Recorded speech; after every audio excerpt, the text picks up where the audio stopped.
Okay, so we have our detector set. We're getting a really good transient on this thing. Let's make sure. Yeah, that's what I want right there.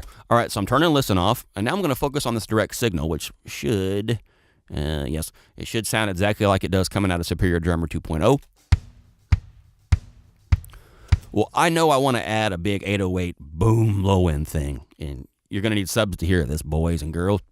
But because of that, I don't want the two low ends fighting. We'll have the direct signal, and then we have the oomph signal. So in this case, I'm going to go ahead and thin the direct signal so that we can give all that area to the oomph.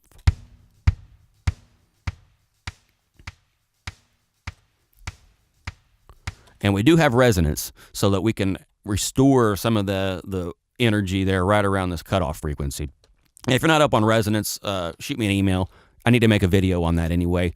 It's a really cool feature, but all you really need to know is it's going to boost the frequency right around this cutoff. So in this case, around 134 is going to get a major oomph. Take a listen.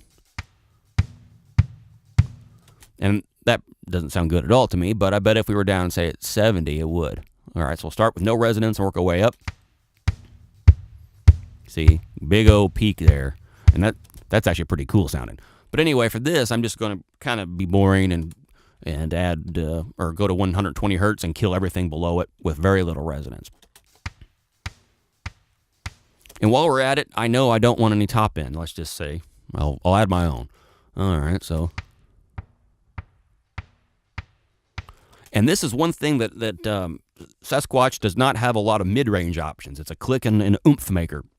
So by focusing on getting something kind of interesting and maybe real mid-rangey in the direct, it gives us a lot of cool options and can add a lot more complexity to these sounds, which are otherwise just boom and so a lot of electronic sounds, especially old school 80s stuff, can get by with just oomph and click, boom and but nowadays it's kind of cool to have a real component in there too, and that's what I love most about Sasquatch, among all the other things I love most about Sasquatch.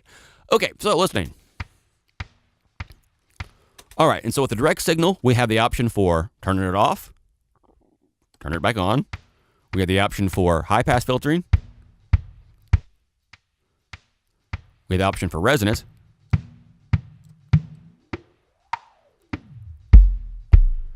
Which is pretty wicked in its own little way. And then we have the option for low-pass filtering.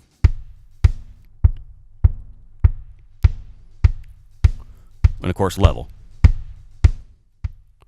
So right there we have a lot of really powerful options with just a direct signal. Over and out.